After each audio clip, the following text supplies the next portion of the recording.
Could you just talk a little bit about the sort of practicalities of setting up, when, the rates, people, when they would be expected to pay, sort of, processes that you've got going on in the background for your business itself, just so people know what the expectations are.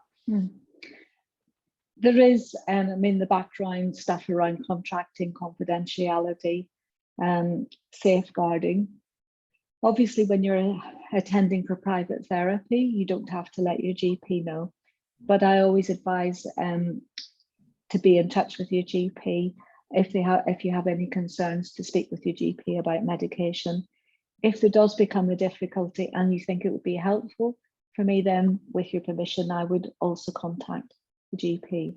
But there are areas where if there's risk of concern to yourself, if you're going to cause harm to yourself, cause harm to somebody else, that I would have to intervene, or if there were children involved. And I always say that when people bring these things forward, they are asking for help, and it's finding the best way to take that forward, because your safety is paramount, as are other people's safety as well. So I always have a conversation. I would never do anything without your permission. There is one caveat to that. If I felt that I had to disclose to a safeguarding or organisation or body something, and I felt that if I told you that, that would put you at even more risk, then I wouldn't tell you. But I have a duty of care to do that. But that very, very rarely ever happens. So I wouldn't be worried about that. But in terms of just the day-to-day stuff, it's really helpful. That I can have your address, that I can have contact number, have your GP details, just in case we do need to just kind of get in touch and maybe action some further support.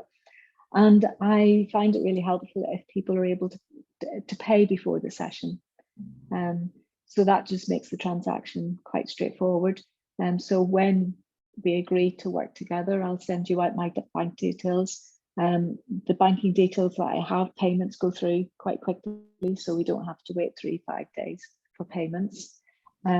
If you can give me notice that you're not able to attend a session, then I'll try and reschedule that. So 7 days notice is really helpful, but up to 24 hours notice.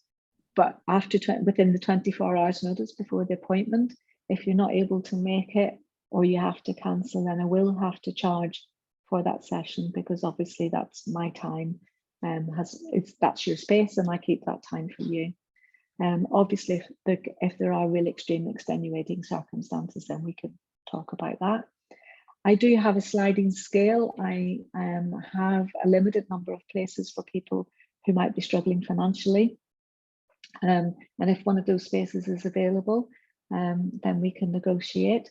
And sometimes people have circumstances for a while where they're not able to pay the full session rate, and then the circumstances change and then they can pay again. So that can also be talked about. People do find it difficult sometimes to raise issues around money, but it's really important, if you're struggling, just to talk about it.